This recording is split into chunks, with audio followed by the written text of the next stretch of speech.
વાપીમાં ગાંજો સાથે બે આરોપીની એસઓજી ટીમે ધરપકડ કરી.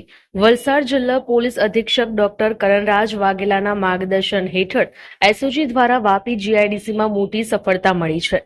એસઓજીના પીઆઈ એયુ રોઝના નેતૃત્વમાં ટીમે બાતમીના આધારે વાપી જીઆઈડીસી 4 રસ્તા પર દરોડો પાડ્યો હતો. પોલીસે પ્લાઝા હોટલ સામેના રિક્ષા સ્ટેન્ડ પાસેથી 6.39 કિલોગ્રામ ગાંજો જપ્ત કર્યો છે.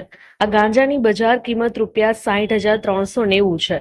આરોપીઓ પાસેથી 3 મોબાઈલ ફોન અને રોકડ રકમ મળી કુલ ₹91,625નો મુદ્દામાલ કબજે કરવામાં આવ્યો છે. પકડાયેલા આરોપીઓમાં દેવેન્દ્રસિંહ નવલસિંહ જાટ, જેમની ઉંમર 23 વર્ષ, અને દીપેન્દ્ર ઉર્ફે દીપક કમલસિંહ રાજપૂત, જેમની ઉંમર 27 વર્ષનો સમાવેશ થાય છે. બંને આરોપીઓ હાલમાં સુરતના પલસાણા વિસ્તારમાં રહે છે. દેવેન્દ્રસિંહ આગ્રાનો અને દીપેન્દ્ર પ્રતાપગઢનો વતની છે.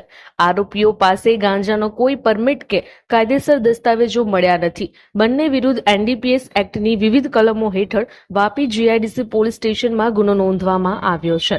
શ્રાવણ માસની શરૂઆતને ધ્યાને રાખીને જિલ્લામાં માદક પદાર્થોના વેચાણ અને સેવન સામે પોલીસે વિશેષ અભિયાન શરૂ કર્યું છે. એસઓજીની ટીમ જિલ્લામાં શાંતિપૂર્ણ વાતાવરણ જાળવવા સતત કાર્યરત છે.